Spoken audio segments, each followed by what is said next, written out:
Hello दोस्तों, super success class में आपका स्वागत है। दोस्तों आज हम देखेंगे हिंदी हिंदी साहित्य का प्रैक्टिस सेट देखेंगे दोस्तों। तो ये प्रैक्टिस सेट हमारा जो होगा तो यूपी टीजीटी पीजीटी के लिए वेरी मोस्ट इम्पॉर्टेंट प्रश्न होंगे। और दोस्तों ये जो परीक्षाओं में पूछेगा या पूछे जाने की संभावना है आगे परीक्षाओं में, तो इस प्रकार से ध्यान में रखते हुए प्रश्न लेके आए, तो उन्हें दोस्तों आप ध्यान से देखिए। तो पहला प्रश्न हमारा होगा, गांव के दोनों ओर रास्ते हैं का संस्कृत में सही अनुवाद क्या होगा। गांव के दोनों ओर रास्ते हैं का संस्कृत में सही अनुवाद क्या होगा। यानी ऑप्शन ए, ग्रामस्य परितः मार्गाणि सन्ति, ग्रामम उभयता मार्गोस्ता, ग्रामम उभयता मार्गा सन्ति, ग्रामस्य उभयता मार्गोस स्था। तो दोस्तों इनको हम ऑप्शनों को काटेंगे कैसे।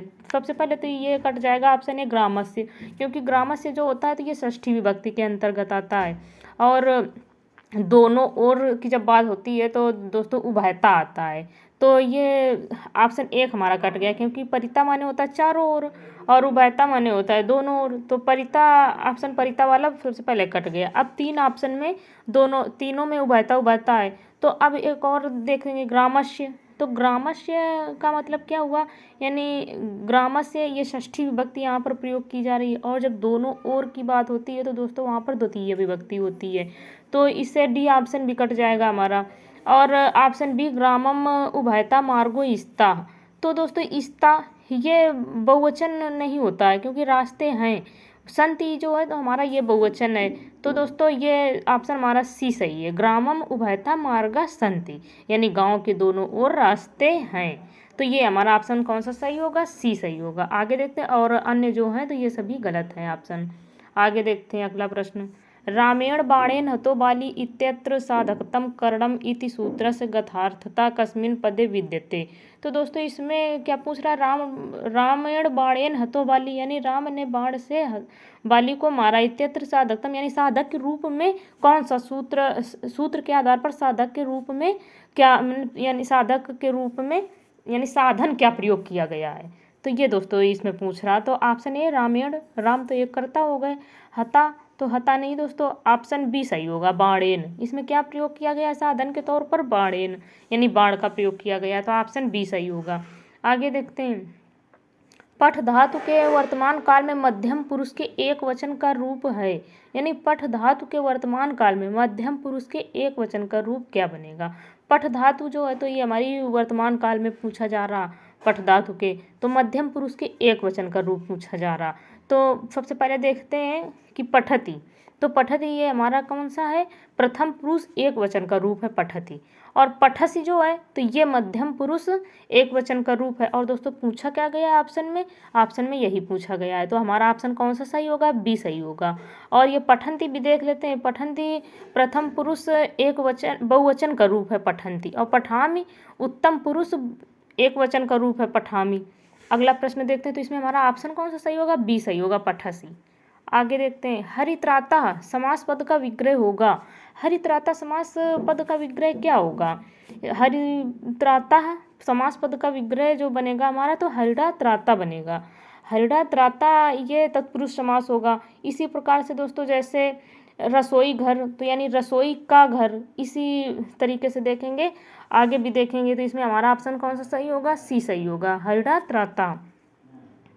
गोधूम चड़कम में समास है। गोधूम चड़कम में कौन सा समास है पूछा जा रहा।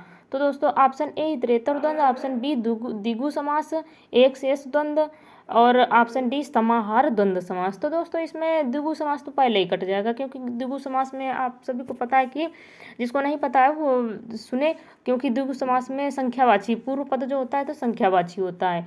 तो इसमें देखेंगे गोधूम चड़कम। तो इसमें दोस्तों ऑप्शन ए हमारा सही है, इतरेतर द्वंद्व समास है।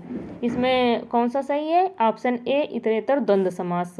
गोधूम चड़कम में इतरेतर द्वंद्व समास है। और ये जो और से जोड़ने, गोधूम चड़कम इतरेतर द्वंद्व समास जो हमारा होता है तो और से जोड़ने वाले, जैसे माता और पिता, तो इस प्रकार से शब्द बनते हैं। जैसे गोधूम चड़कम तो गाय और पद उनके पैर। तो इस प्रकार से दोस्तों आगे देखेंगे, मनोयोग का संधि विच्छेद क्या होगा। मनोयोग का संधि विच्छेद क्या होगा। तो इसमें देखते हैं ऑप्शन, मना प्लस योग, ऑप्शन बी मन प्लस योग, ऑप्शन सी मन प्लस आयोग, ऑप्शन डी मनोयोग। तो दोस्तों हमारा ऑप्शन इसमें क्या सही होगा? ऑप्शन ए सही होगा, मन प्लस योग।